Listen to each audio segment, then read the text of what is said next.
Bismillah, alhamdulillah, wassalatu wassalamu ala rasulillah wa ala ahlihi wa sahbihi wa man wala. Barkanmu da wannan lokaci. Ina so in yi tsokaci kuma in yi faɗakarwa musamman game da abin da yake faruwa tsakanin wani mutum da ake ce masa Masussuka, Ibrahim Yahaya Masussuka da ke Katsina, wanda yake yada propaganda da kuma ideology na cewar hadisan annabi sallallahu alaihi wasallam ba su inganta ba ko kuma babu su, ko kuma annabi bai ma yi magana ba wacce za a wato koyi addini da ita a yi ibada. To ni abin da ya sa zan yi magana shine yana da wasu bayanai da ya yi a kwanan nan tsakanin jiya zuwa shekaran jiya, musamman akan 'yan uwanmu da suke da'awa, Malam Adam Ashaka da kuma Malam Haruna wanda aka fi sani da Baban Cinedu. Wannan magana da yake a kansu ita zan yi magana a kai, amma kafin nan shi kansa ideology din da yake magana a kai abu ne da ba shi da asali a cikin addinin musulunci, kuma duk mai irin wannan ideology din ma yana da kyau ya ƙara dubawa, ya duba a cikin alkur'ani mai girma. Allah ya riga ya rushe duk wannan irin tunanin, domin muhimmancin wato duba alkur'ani shine a gane cewar annabi sallallahu alaihi wasallam shi kadai ne zai bada wato bayani akan me Allah ya umarce mu da yi don mu samu tsira, mu samu wato damar samun lahira mai kyau, duniyarmu kuma ya zama mai hasarar zamanta ba, mu yi ibada wa Allah yadda Allah yake so. Kenan duk ibadu musamman ginshiƙai biyar ɗin nan ba za su tabbata ba akan yadda Allah yake so sai mun bi koyarwa annabi, ba koyarwar masussuka ko wasu ire-irensa ba wanda suke ganin babu hadisi, babu bayanin da za a yi. Misali a cikin suratul baqara sura ta 2 aya ta 129, annabi Ibrahim alaihi salam bayan ya daga ginin Ka'aba shi da ɗansa Ismail alaihi salam sai ya yi addu'a inda yake cewa rabbana wa ba'ath fihim rasulan minhum yatlu alaihim ayatika wa yu'allimuhum alkitaba wal hikmata wa yuzakkihim innaka antal azizul hakim. Wannan ayar ita kaɗai zan kawo a matsayin hikiman nan tana nufin hadisi ko kuma bayanai daga annabi sallallahu alaihi wasallam. Sai kuma ayar da take cikin suratul Ali Imran sura ta 3 aya ta 32 inda Allah subhanahu wa ta'ala yake cewa qul in kuntum tuhibbuna allaha fattabi'uni yuhibbukumullahu wa yaghfir lakum dhunubakum wallahu ghafurur rahim. Wayannan ayoyin ba sai na kawo ma'anarsu ko fassarar su ba, domin bana son bidiyon ya tsaho. Kai tsaye zan ƙara bayanai akan ideology wannan mutum da ake cewa Ibrahim Masussuka. Idan muka duba, idan ba mu koyi wato addini daga gun annabi ba, ai ba za mu koya daga gun Masussuka ba. Ba shi da tazkiya da ba ma ma'anar ma a ce wai Masussuka shi zai kawo ko shi ko ire-irensa wani abu da Allah yake nufi da abubuwan da suka zo a alkur'ani. Misalai guda biyu zan ƙara kawowa. Allah ya ambace Zaid, shine sahabin annabi sallallahu alaihi wasallam da Allah ya ambace shi a cikin suratul ahzab sura ta 33 aya ta 37 inda Allah yake magana da sunan Zaidu karara. Ya za mu gane meye Zaidu ko kuma wane ne Zaidu ko kuma me ake nufi da wannan abu in ba mu koma cikin hadisi ba? Ɗaya kenan. Sannan cikin surat tabbat yada abi lahabin wa tabba ma agna anhu maluhu wa ma kasab. Duk wannan ma'anonin ayoyin, waye abi lahab in baka shiga hadisi ba ya zaka gane menene yasa aka tsine masa?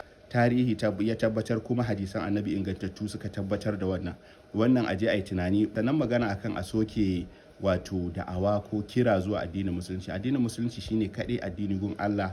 A cikin Qur'ani mun sani cikin suratul Ali Imran sura ta 3 aya ta 19 Allah ya ce inna dina inda Allahil Islam. Kuma a cikin sura ta 3 suratul Ali Imran aya ta 85 Allah ya ce wanda ya bi wata hanya da ba musulunci ba to hasararre ne. Kenan cewar ba za a koyi addini daga annabi ba, daga hadisai wanda suka inganta, wannan hasara ce karara. Wanda yake bin wannan ya sani. Sai magana akan ita yada da'awa da kira zuwa musulunci. Su waɗannan 'yan uwa Allah ya musu tagomashi domin suna yin aikin da duk aikin mu iri ɗaya ne. Mu ɗalibai ne na ilimi, ɗalibai ne masu yin da'awa, masu kira, musamman waɗanda ba musulmi ba. Aiki ne na annabawa. Allah ya faɗa cikin suratul Fussilat sura ta 41 aya ta 33 wa man ahsanu qawlan mimman da'a ila Allah wa amila salihan wa qala innani minal muslimun. Babu wani mai aiki kowaye shi a duniya in dai mutum sunansa wanda yake da aikin da ya wuce wannan aikin na kira zuwa addini. Wannan aya tana nuna cewar aikin annabawa ne da'awa. Kira zuwa addinin musulunci ba tilastawa ake ba. Allah ya faɗa cikin suratul baqara sura ta biyu aya ta 256, la ikraha fid din, ba wanda ake tilastawa ya shiga addini. Inda ana tilasta mutane su shiga addini, da ba a samu mutanen da suke kafirci ba a lokacin annabi sallallahu alaihi wa sallam, musamman bayan hijira, lokacin da annabi sallallahu alaihi wa sallam ya koma madina, ya zama gaba ɗaya annabi shine yake wato da iko, da kuma shigowarsa maka bayan fatahu maka, lokacin fatahu maka da Allah ya bashi iko, ya bashi karfi da dama, ba a tilasta kowa ya shiga addini ba. Amma waɗanda ba musulmi ba, su ba sa kan gaskiya, mun sani, su ma sun sani, wasu daga cikinsu san zuciya yasa suke kashe kuɗi maƙudai don su yi da'awa. To mu me ma muke yi a cikin da'awar? Da yawan mutane ba sa ba da haɗin kai wajen da'awar nan, daga 'yan kasuwa zuwa masu mulki zuwa har malamai. Ba kowa ne yake ba da abin tsakani da Allah kamar yadda zai wa kansa hidima ko iyalinsa ba. Ku ji tsoron Allah, abin da muke yi ɗin nan, Kiristoci suna yin ninkin ba ninkinsa wajen su yada addininsu, ko sun fahimta ko ba su fahimci akan batan da suke kai ba. To yanzu ka tserar da mutum ɗaya daga shiga wuta, daga hasarar rayuwarsa, in ya mutu fa shi kenan fa, ba wani aiki da zai a lahira, Allah zai masa sakamako ne da abin da ya yi. To yana kan bata, ka je kana kiransa zuwa addini, kai masu suka ka ce wai wannan magana ce da kake ta san rai. Kuma wannan da'awa din duk tun lokacin annabi sallallahu alaihi wasallam, kira zuwa gaskiya, zuwa kan hanyar Allah, shine abin da annabawa suka yi kafin zuwa annabi sallallahu alaihi wasallam. Ka ajiye ma ayoyi da hadisai, ko da a ƙasa irin Najeriya ko ƙasar da take ma ta kafirai, ba su hana wannan ba. Ana da'awa a America da sauran ƙasashe har China. Sannan gwamnatin Najeriya, constitution ya ba da damar wannan. Saboda rashin ba da damar wannan, su kansu Kiristoci da sauran mabiya wasu addinai ba za su samu dama su yi wannan da'awar ba. To su suna yi fiye da mu, saboda suna da haɗin kai fiye da mu. Allah ya faɗa cikin Ƙur'ani dama. Idan musulmi za su yi haɗin kai, su taimaki junansu kamar yadda kafirai suke yi, to da za a samu maslaha. Amma rashin yin wannan sai a samu fasadi. Shi yasa irinka suke yin wannan maganganun, kai tsaye suke nuna cewar wai wata gwamnati ta hada da'awa.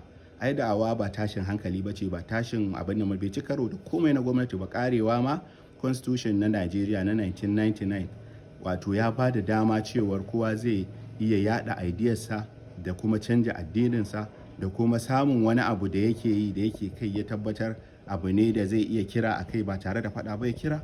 Wannan yana cikin constitution na 1999 har yanzu kuma yana nan, wanda yana cikin section 32. Section 32 wato section na 32 subsection 1 a nan wannan yake. Saboda haka constitution ya ba da dama, Allah ya ba da dama, kuma kai kanka in baka yin abin da yake na gaskiya, wallahi Allah zai share ka. Saboda haka da masu ɗaukar nauyin da'awa da wanda ba sa ɗauka, ba abin da suke yi akan da'awa, kwatankwacin abin da Allah ya ce a yi, da kwatankwacin da Allah ya ba wa wasu da ba ma akan gaskiya suke ba suke yi. Allah ya ba su dama, duniya ce za su yi suna kashewa, kuma abin ya zama hasara a kansu. Haka Allah ya faɗa cikin suratul Anfal. Saboda haka dai da kai da ire-irenka kuna kan ɓata. Ƙur'ani ya yi muku raddi, ba ma sai an taɓa hadisi ba, za a kawo muku ƙaryarku. Ayoyin da na ɗan kawo sun isa su rushe duk wani magana da kake yi. Duk mai son ya bi gaskiya ya bi annabi sallallahu alaihi wa sallam. Bin wani mai suna masussuka ko wani ire-irensa wajen rushe hadisai da kawo san rai, wannan zai jawo mutane wato hasara a duniya da lahira, kuma ba za su ci riba ba.